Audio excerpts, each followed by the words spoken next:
Well, first of all, the first evaluation images came in the middle of the night, but the team all came in and we gathered and we evaluated whether the camera was working well enough for us to proceed on with the alignment. And as we analyzed those first, photons, if you will, the team was pretty positive that the camera was working properly and the instrument was working properly. So we picked a star that was very bright and didn't have any stars near it that would contaminate the image.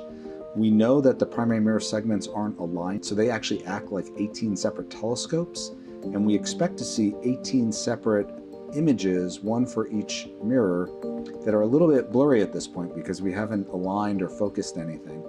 And so we pointed at a bright star and we made a mosaic. We actually took the near-infrared camera and we took images in different parts of the sky, and then we looked for the 18 spots from the 18 different telescopes, if you will, and we were very excited to find them. And the 18 spots were actually fairly close to each other, so really everything was very close to what was predicted.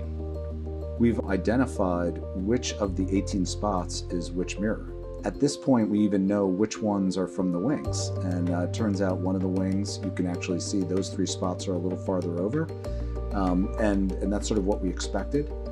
So we've identified all 18 spots, and the next step is to make an array of them.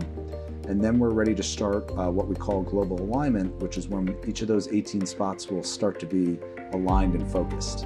And that's sort of the last step before we take those 18 spots and put them on top of each other to start forming a single star going through the 18 separate telescopes. That's the work that will be starting soon. We also took a selfie of the primary mirror. We took an image of the primary mirror, and that helps us understand the alignment of the telescope, especially the primary mirror, to the camera itself and the instruments. There's actually a special lens in the near-infrared camera that you can put in, and it allows you to take a picture of the primary mirror itself. And in this particular case, one of the segments is pointing at a star, so that is the segment that lights up. But you can see the outline through the shadows of all 18 segments, and you also can see the outline of what's inside of the instrument itself, and we can see how well that primary mirror in the telescope is aligned to the instrument. And that gives us some initial confidence that the alignment looks good, and that's a good starting point for doing the alignment of the telescope.